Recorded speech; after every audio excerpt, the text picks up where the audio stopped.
Hey guys, so we're about to create your first mini bioreactor, but before we do that, we need to pick the right location for it to grow, so that it can grow up nice and strong and healthy before you then scale it up into bigger and bigger bioreactors out of recycled materials.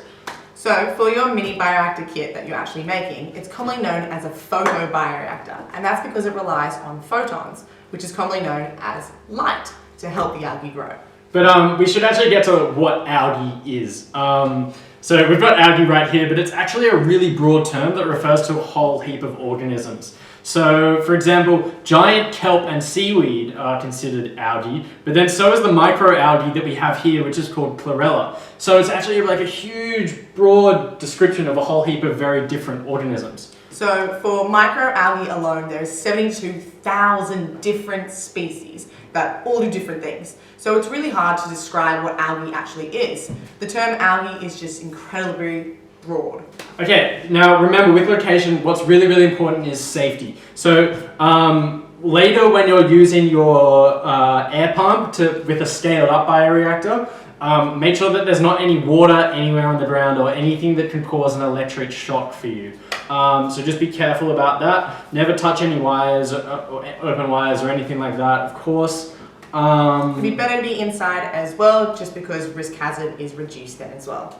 Now, we're going to show you a couple of examples now of where is a good place to grow algae. So because algae needs sunlight and a good temperature to grow, and it also needs to not be infected by other things in the surrounding area, that's why we recommend a spot like this, which is inside. It can be really easily cleaned, and it has sunlight, but not an intense amount of sunlight. You don't want it to be baking like in a spot like this where it's in the sun all day and it might get very, very hot inside your little plastic container because that can actually kill the algae. Likewise, you don't want a spot like this which is sort of in the dark and probably won't allow the algae to photosynthesize because it's a little bit colder and the growth will be quite slow, and there's actually also the chance that over an extended period of time, if the algae doesn't grow up, then other things might be able to grow up as well that have actually contaminated your bottle. And that's just because, you know, in the air everywhere, there's just like thousands of different types of microscopic organisms. And don't worry, that's totally normal and healthy. But when you've got algae food in the water, that means that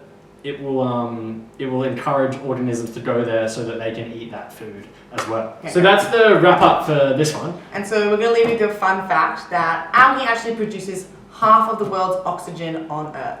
That means that every second breath you take, you can thank to algae. So do something where you grab a friend, tell them to take 2 breaths, and then tell them that the second breath they owe to algae, and the rest is because of all the other awesome organisms in nature that photosynthesize. So go find your location, and follow the instructions for the next video. Awesome. Bye.